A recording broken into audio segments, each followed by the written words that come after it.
আসসালামু আলাইকুম। আজ গিয়েছিলাম আমি খুলনা একটা বিখ্যাত জায়গায়, যেখানে খুলনার বাসিন্দারা প্রায় সেখানে যেয়ে থাকে। জায়গাটা হচ্ছে বনবিলাস জু, যেখানে সাধারণত খুলনার বেশিরভাগই মানুষ এসে থাকে। তো আমরা চারিপাশটা ঘুরে না দেখে প্রথমেই চলে গেলাম চিড়িয়াখানার মধ্যে। চারিপাশের ভিউটা অনেক সুন্দর ছিল, গোলাপি কালার পাতার গাছ, জানি না এই গাছের নাম কি। তো পরবর্তীতে চারিপাশের ভিউ নিতে নিতে তারপরে ভিতরে ঢুকছি আমরা। তো আমার কাছে বেশ মজা লাগছে যে ফ্যামিলির সাথে অনেক দিন পরে এখানে যাওয়া।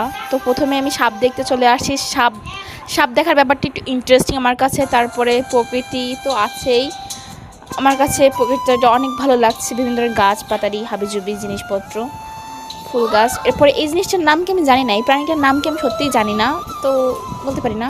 তার সাথে অনেক প্রাণী আমি দেখছি, প্রাণী যেগুলো আমি বইতে পড়েছি, বাট সামনাসামনি দেখার সুযোগ হয়ে ওঠেনি। আমার মাই ফেভারিট র্যাবিট, অবভিয়াসলি ভাল্লুক, তিনটা ভাল্লুক ছিল এখানে। তারপরে ময়ূরী, this is my one favourite animal. Specially পাখনা, তাদের পিছনের যে পাখনাগুলো থাকে সেগুলো আমার কাছে খুব ভালো লাগে। জানি না এটার নাম কি, আমি মোস্ট অফ দ্য অ্যানিমালের নামই জানি না বলতে গেলে। ওইখানে অনেক